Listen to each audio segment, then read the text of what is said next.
अंतर्राष्ट्रीय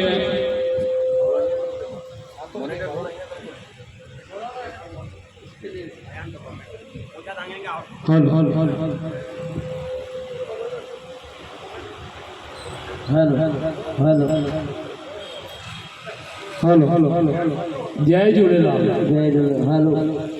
जय जय झूलेलाल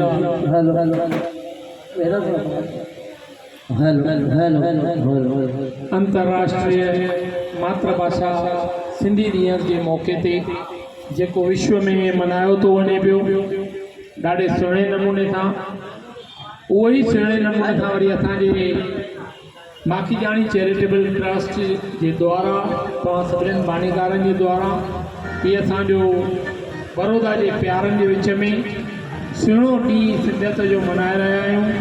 सभ खां पहिरीं जेका सेवा थी ग़रीब ज़रूरतमंदनि जे लाइ अन्न क्षेत्र जी सेवा, अन्न क्षेत्र जी सेवा सुहिणी सेवा हुई। क्या बात है भाई, हिकिड़ी तारी वॼायो असांजे साउंड वारे जे लाइ, छो जो चवंदा आहिनि साउंड में मज़ो त सभिनीनि खे आनंद, न त पिया सीटियूं वॼंदियूं असांखे इहे थींदियूं। अॻ में असांजे भगत साहब जा प्यारा इहे आहिनि, सुहिणी तारी, क्या बात है। ॾाढी सुठी सेवा जेका सभ खां पहिरीं शुरूआति कई वई, हर रोज़ वांगुरु पाव भाॼी, ॿियो जेको बि सुठो प्रसाद, सिंधी कढ़ी चांवर, छो जो सिंधियत जो ॾींहुं आहे, हेरनि ग़रीब गुरीब ज़रूरतमंदनि में सुहिणे नमूने सां विराई वई। ऐं सभ खां वॾी ॻाल्हि आहे भाव, त असां भाव सां जेकॾहिं कंहिंखे खारायूं था पिया त उन्हनि जी बि दुआ असांखे खटण जो मौक़ो थो मिले पियो। उन खां पोइ असांजी नई जनरेशन जेके स्कूल जा ॿार आया, सुहिणे नमूने तव्हांजे विच में सिंधियत जा भॼन ॻाए बि विया ऐं सुहिणियूं डांसियूं बि करे विया।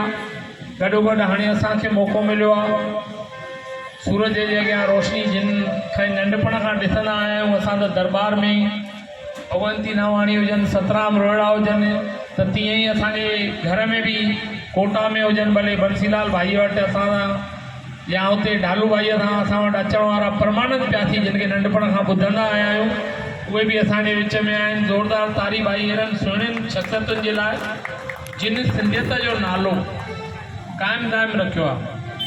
मातृ पितृ दिवस जे मौक़े ते 14 तारीख़ असां माता रुक्मणी देवी सामाजिक संस्था तरफ़ां ख़ासि अहिड़नि प्यारनि खे जिन समाज जे लाइ कार्य कया, बुज़ुर्गनि खे, भगत मोहन कारो सॼी जीवन उन्हनि पंहिंजे गायकीअ में, छो जो हे सरस्वती पुत्र आहिनि, हे कॾहिं लक्ष्मीअ जे पुठियां न डुकिया आहिनि, हिननि कॾहिं लक्ष्मीअ जे कॾहिं लालची न कई, लक्ष्मी हिननि जे कॾहिं ईंदी रहंदी आहे।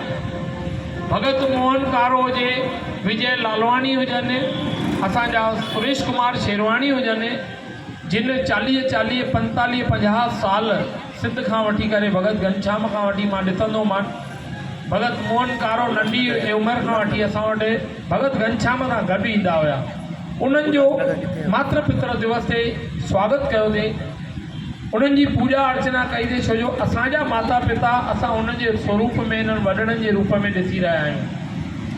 इहो ई मौक़ो, इहो ई मक़सदु जॾहिं असांजे जगदीश भाईअ ॾिठो भई तव्हांजी हुते अहिड़ियूं सेवाऊं हलनि थियूं, एक्यूपेंचर एक्यूप्रेशर जी कैंप रखी अथव, छो न हिकिड़ो कार्यक्रम हिते माखीजाणी चैरिटेबल ट्रस्ट जे पारां बड़ौदा में बि था तव्हां रखो पिया। असांखे दास खे सुठो सुहिणो मौक़ो मिलियो, उहे बि ईंदा रहंदा आहियूं संत माता माया देवी जे दर ते, सतगुरु साईं टेऊराम साहिब जन जे दर ते हमेशह आसीस जो हथु रहियो आहे। अॼु वरी हिन संगत खां आसीस वठण जे लाइ आया आहियूं, इहा ई दुआ कयो। पर ॾींहुं आहे अॼु सिंधियत जो, त मां सिंधियत जे लाइ ॿ लफ़्ज़ ज़रूरु चवंदुमि। जिते बि आयो सिंधी पंहिंजे ॿारनि सां ज़रूरु ॻाल्हायो, थी सघेव त ॿियनि जातियुनि सां बि ॻाल्हायो, पर जीअं पंहिंजे घर में असां जेकॾहिं सिंधियत छॾे ॾींदासीं न, त मां सम्झां थो असांजो इहो ई हिकिड़ो मौक़ो आहे। मां त उन ॾींहुं बि बार बार चयो भई परमानंद प्यासीअ जहिड़ा, भगत मोहन कारा जहिड़ा इहे माण्हू अथव जेके सिंधियत खे जीअरो रखी वेठा अथव। जिन सिंधियत जो देश विदेश ताईं कार्यक्रम करे उन सिंधियत खे कायम धाम रखी वेठा आहिनि।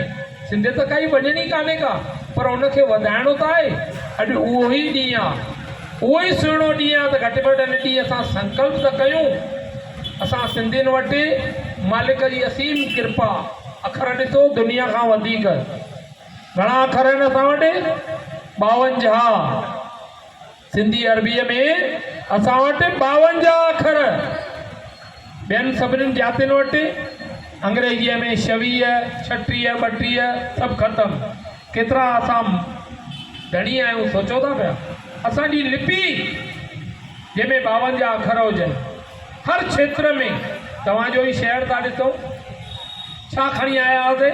असांजा वॾड़ा जेके वेठा आहिनि बुज़ुर्ग, असांजे पिता साहिब ॿुधाईंदा आहिनि सिंध मां जॾहिं आया घणियूं महिनतूं मज़दूरियूं करे, छा न कयूं उन्हनि वीचारनि, सेवाऊं करे, पंहिंजी महिनत करे, मज़दूरी करे, न सिर्फ़ु पाण खे उभारियऊं, उनखां पोइ ॿियनि जे सेवाउनि जे क्षेत्र में पंहिंजा हथ क़दम वधाइनि था पिया।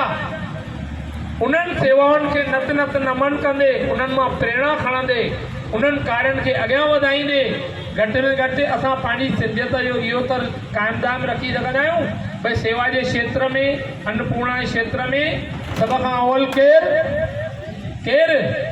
भाई आवाज़ त कढो भाई प्यारा, तू ही भला आवाज़ कराइनि थोरो। केरु बि सभ खां पहिरीं? सिंधी। क्या बात है, वञे त सही आवाज़।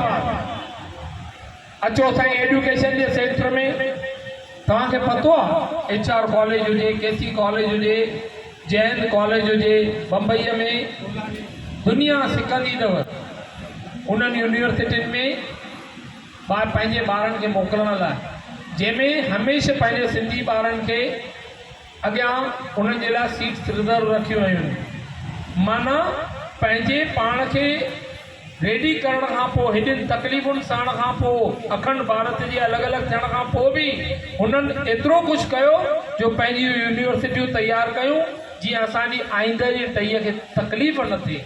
असांजा सिंधी ॿार एजुकेशन जे रस्ते पढ़ाई करे सघनि, कुझु क़ाइमु दाइमु करे सघनि।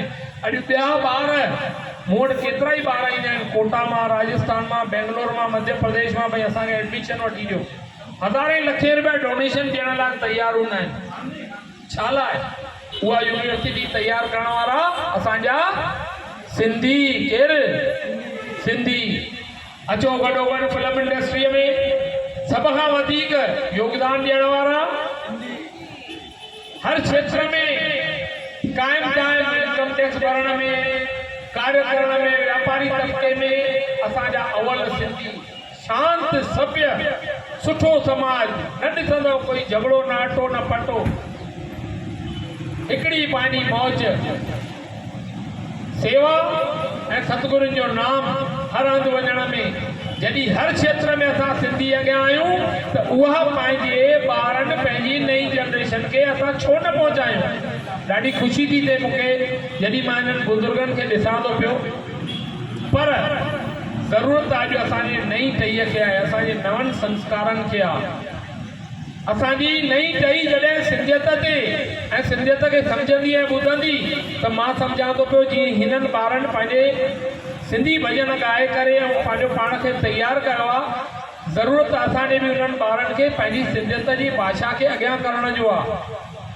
पंहिंजी नई टहीअ खे पाण सां गॾु सिंधियत करण लाइ त कोई असांजे जुतीअ में पेर न पाए सघंदो आहे। कंहिंजी माईअ जी लालच जी ताक़त कान्हे, कमी हिकिड़ी आहे। असां सिंधी सिर्फ़ु हिक ॿिए खे छिकणु ॼाणूं। जे छिकणु छॾियऊं त असां सिंधी सभ खां अवल आहिनि।